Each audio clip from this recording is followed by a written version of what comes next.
The Call of the Wild by Jack London is ranked number 33 on the 100 most frequent challenge book list. The reason for the censorship seems to be similar to why several other books are censored. Books that show America's past that is dark and bloody are not thought of very highly. The things in our past that we should like to forget should not be censored. In fact, it is those topics from our past that we should be ashamed of that we should learn the most.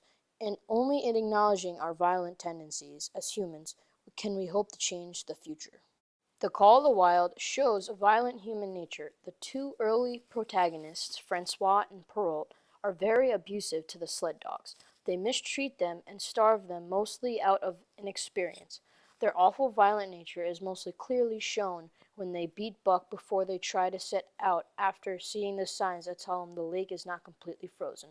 When Buck refuses to move, they beat him terribly until Thornton saves Buck and sends him free.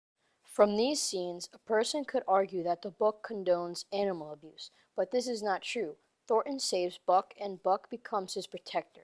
That is the relationship that the reader remembers. The violent behavior between Francois and Perrault is seen as horrible and makes the reader think twice about behaving like them.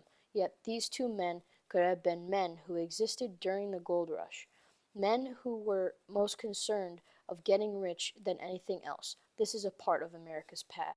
Another part of America's past that people would like to forget are real-life atrocities committed against native tribes in the name of manifest destiny were thought of just and honorable in the wake of a great Indian wars by American Library Association. This book talks about that time period where Americans took what they needed without worrying about who was being abused. But we cannot forget this because we would not like to do this to another group.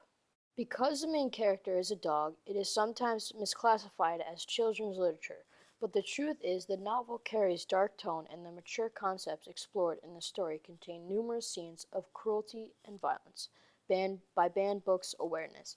But students should know and read about realistic and historical events that happen in our past. We need to study these things that happen in the past so they don't happen again in the future. If we were to forget ugly things from our past, our future is darker. Banned books make our future darker. We need their truths and lessons so that we don't repeat history. And thank you for listening.